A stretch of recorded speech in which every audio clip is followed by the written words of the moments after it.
šiandien turėjau tokią ypatingą patirtį. Pasikvietė Rimanto Kaukėno savanorė Daiva mane pabandyti tokiai edukacijai, tokį iššūkį. Priėmiau aš šiandien ir sakyčiau visai neblogai pavyko. Buvo tikrai labai smagu.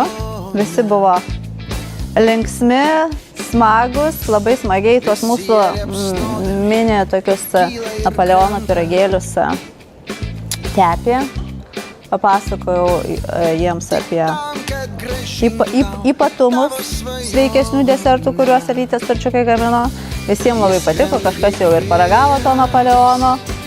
Tai labai šauniai viskas patiko ir labai širdingai dėkoju Daivai, nuostabiai Daivai, už tokią galimybę. Linkiu visiems tiems vaikučiams stebuklo, sveikatos, kuo daugiau šypsenų, labai visi gražiai šypsojosi, labai visi faini.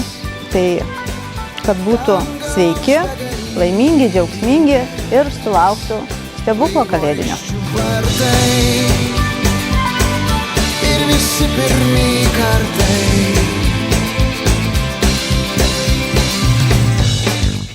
Būtent čia iš tikrųjų aš pamačiau, kad vaikai gauna tokią meilę, kurią galbūt mes dar tiek negauname nesergantis namie.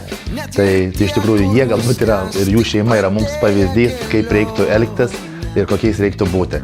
Tai dėkoju už viską ir už šią galimybę ir tikrai norėčiau sugrįžti čia dar ne kartą. Žinoma, aš nuo savo pusės dar norėčiau tikrai paraginti visus savo srities profesionalus, entuziastus ir žmonės, kurie nori tiesiog perduoti gėrį, ateiti čia, aplankyti vaikučius į šį onkologinį skyrių ar į kitus miestus, nesvarbu, pasirinkti galbūt kažkokią edukaciją, ką jūs norėtumėte vaikams perduoti, pateikti, galbūt kažką sukurti.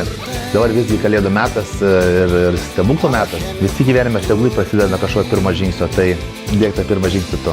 Jūrų platybės, dangaus begalybės, vaivorykščių vartai ir visi pirmi kartai.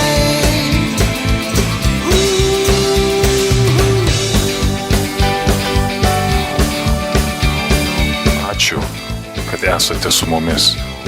Kartu tampame vieną širdimi, kuri keičia pasaulį.